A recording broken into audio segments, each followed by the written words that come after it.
Good morning and welcome, my dear friends, to our thought for today, a new series of webinars each morning from our little monastery here in Cumbria in the northern part of England, not too far from Bonnie, Scotland, where I was born, although an Irish accent. But it's good to welcome Alexis this morning and to welcome our dear brother Michael, soon to join our community as a monastic. This morning, our theme is it's about you are the center of, or God is the center of your being. That's part one of the reflections. And the second is a continuation of the series, about your dream. Ask God to make your dream a bigger dream. But first, let us just reflect and just relax. Make yourself comfortable. And now I share with you the first reflection for today, and it's from Henry J.M. Nouwen from his book, You Are the Beloved, Daily Meditations for Spiritual Living. And good morning, Sister Elizabeth from Philadelphia. Wow, 4 a.m. in the morning. Bless you. Your heart is the center of your being. In the biblical understanding, our heart is at the center of our being. It's not a muscle, but a symbol for the very center of our being. Now, the beautiful thing about the heart is that the heart is the place where we are most ourselves. It is the very core of our being, the spiritual center of our being.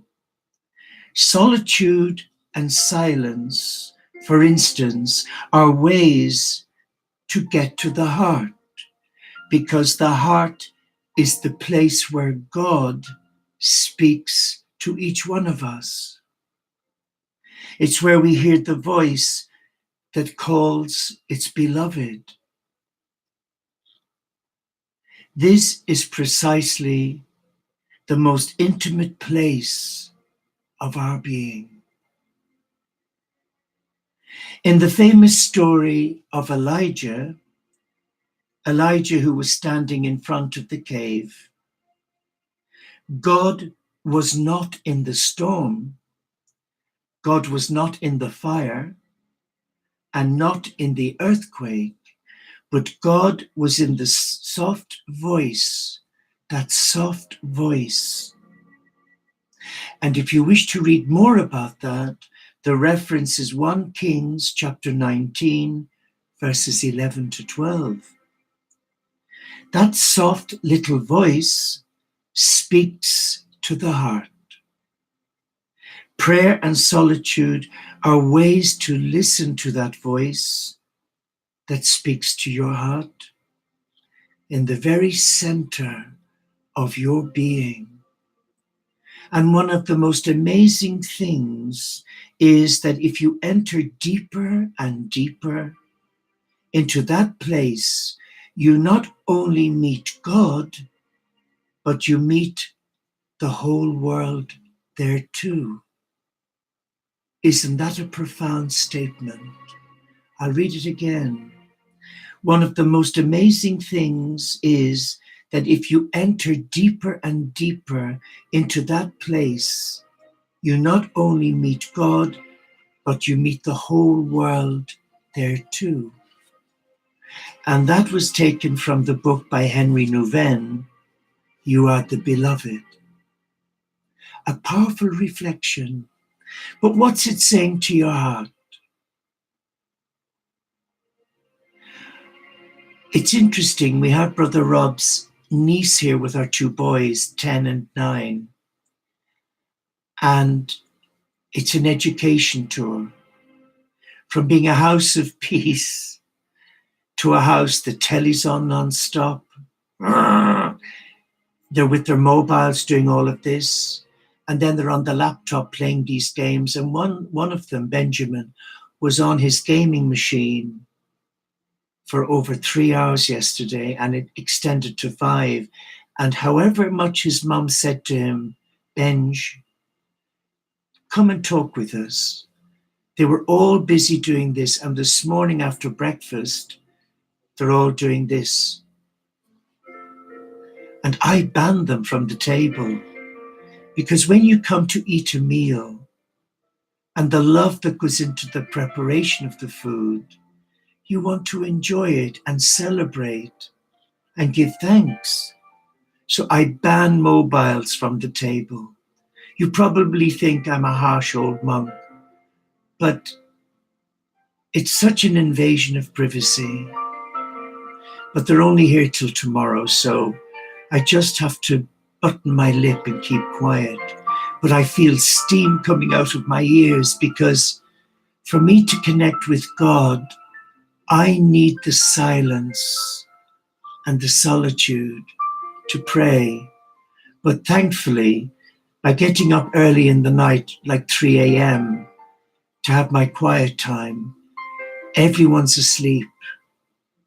And the stillness, you can hear the voice of the beloved.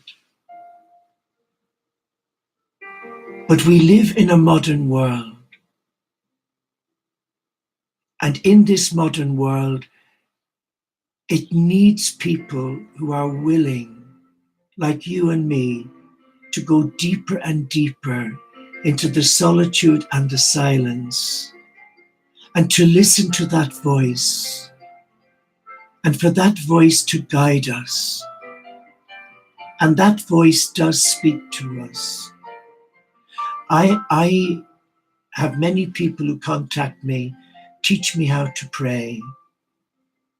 When you mention the word a short period of silence, they can't cope. They must have their mobile with them. The television must be on, or the radio. And it's like teaching your granny to suck eggs.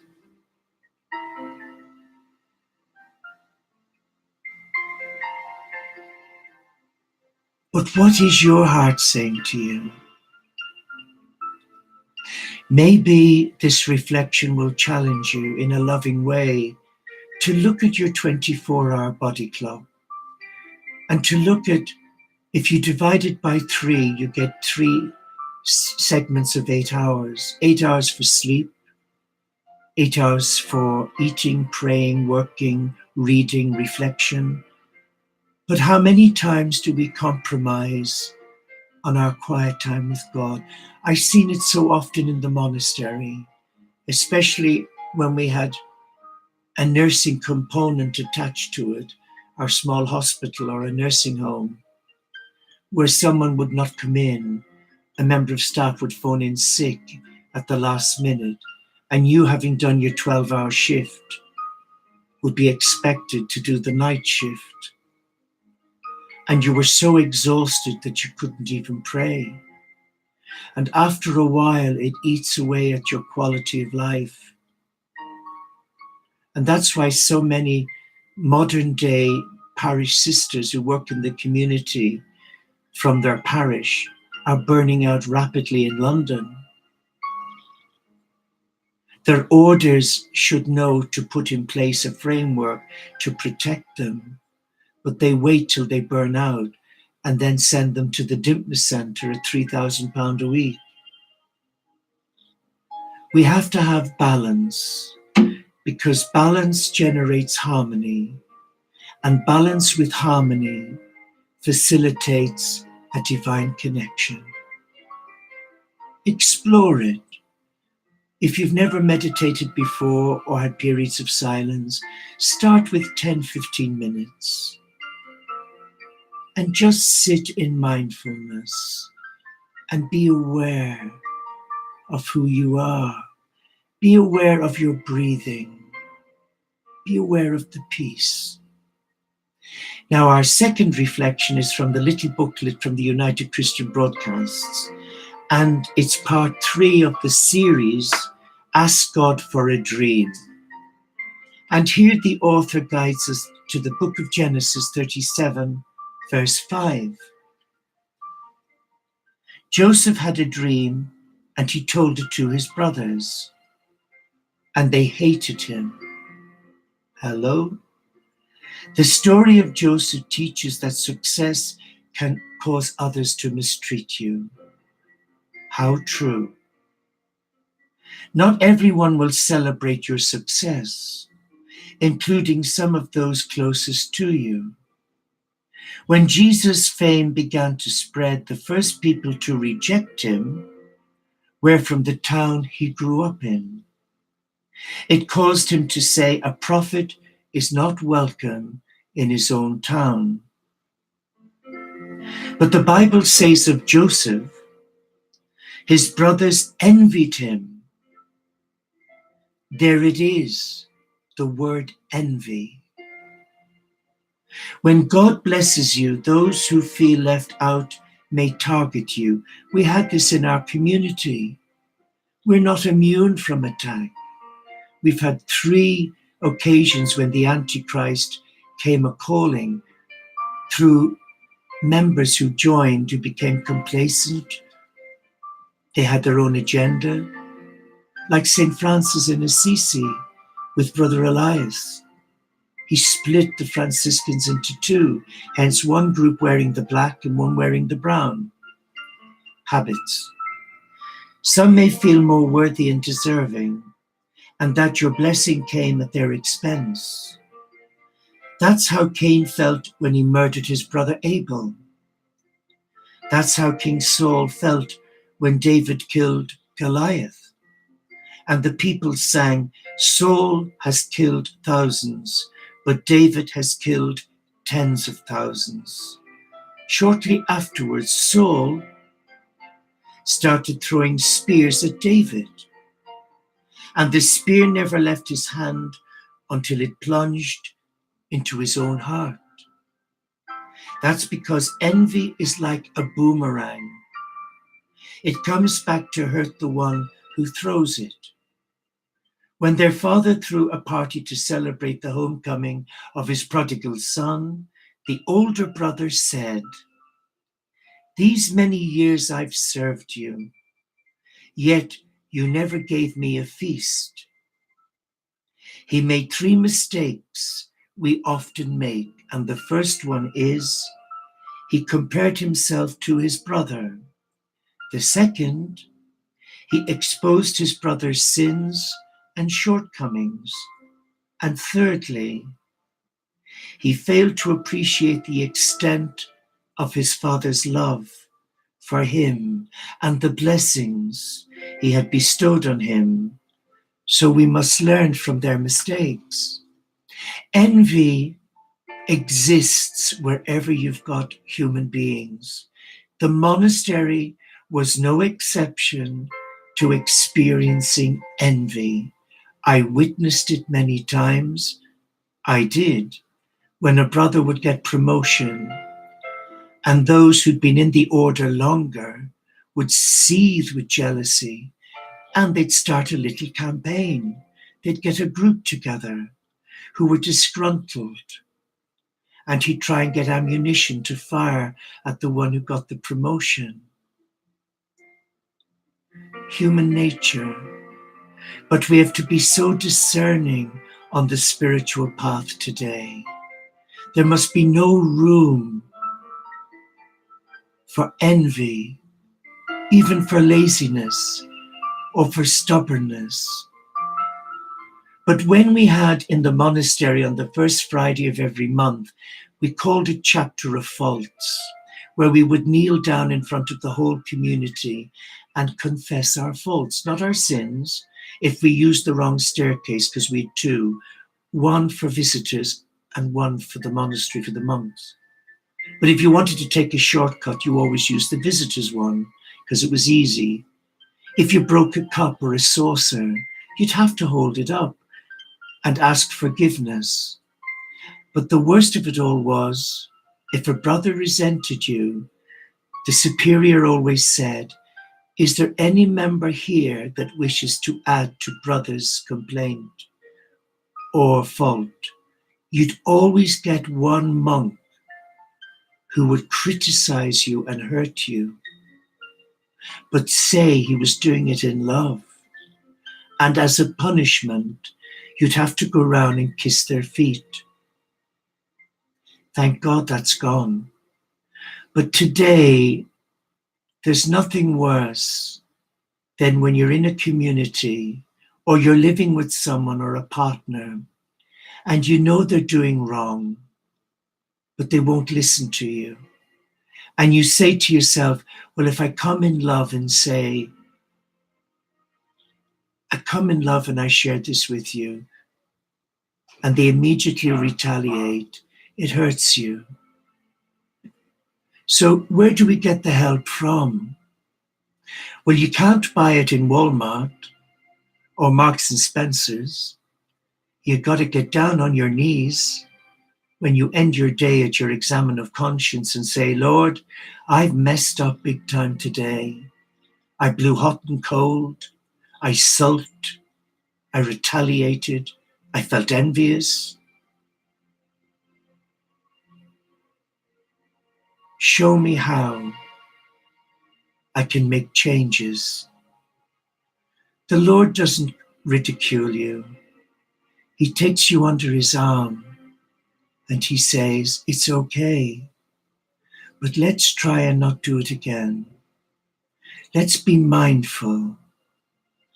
And if you feel your blood pressure rising and your pulse rate getting faster and faster, take a deep breath, excuse yourself from the group, and go and sit somewhere quiet. But our human nature has to have the last word. So let's be still. And let us call on the physician of our soul, the great teacher, the Christ. And as we relax and come to him, like the prodigal son who came home, his father didn't stand there and stomp his feet, saying, you stupid boy. His father was an older man, and he ran to the son that squandered everything. And I want you to visualize now that yes, we are all guilty of the sin of pride. Well, I guess we are. So just imagine that you've failed miserably and you're feeling bad about it because you should have kept your cool and you were unkind and uncharitable in the words you shared. And suddenly you see Christ and you've cut yourself off from him because you feel so unworthy. And he's running toward you. And you're thinking, hello? Is he running for somebody else? And he comes to you. And he throws his arms around you and he says, okay, you've messed up, but I forgive you. But that's not the problem. The problem is us not forgiving ourselves. So he says, if I forgive you 7 times, 70 times, I'm empowering your heart to forgive yourself right now. But Lord, I don't like myself. I don't mean to do the things I do or say the things I say. Well, tough, that's human nature. I want you to call on me. I want you to ask me to be with you, to guide you, to strengthen you. And if you have feelings of envy or guilt or shame, or you've got a bad temper, name it, bless it, and release it to my love. And when you hear these words, you feel and sense the presence of God, accepting you in your vulnerability, for that is God's availability to touch lives. Let the love of your teacher, your God, empower your heart today to surrender all that you are, all that you've done, to surrender this day and say, Lord, here I am, warts and all, use me. Show me, Lord, how I may be of service to you.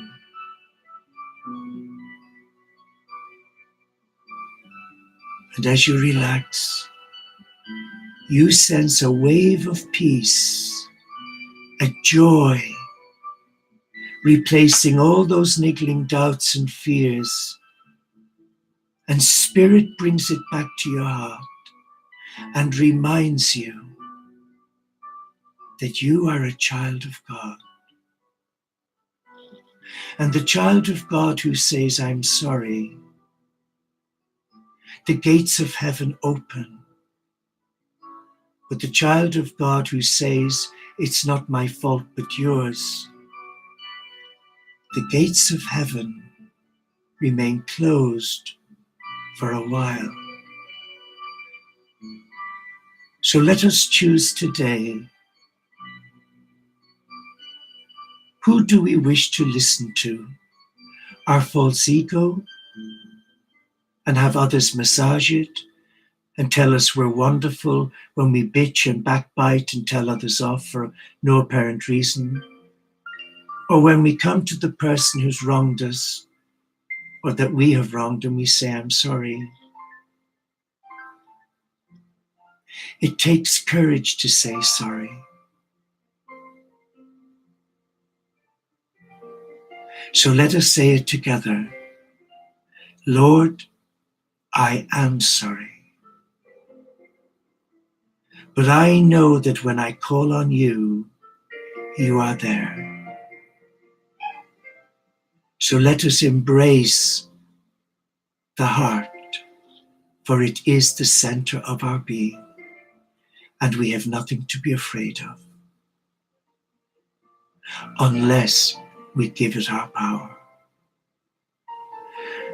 Thank you for joining me for our third installment for the new year. I pray that it leaves you feeling a sense of an inner knowing that you are loved regardless, and that God has a plan for you. He has a dream for you. But are you asking God, what is God's dream for you? Ask. Thank you for joining me, and I wish you all a beautiful day. Namaste. Shalom, inshallah, pax et bonum. Om Shanti. Solo de caritas. Salam alaikum. And may the peace of whoever your God is reawaken your heart to say, yes, Lord, show me. How may I be of service to you today? And please, in exchange for my energy, will you hold the Teo community in your prayers?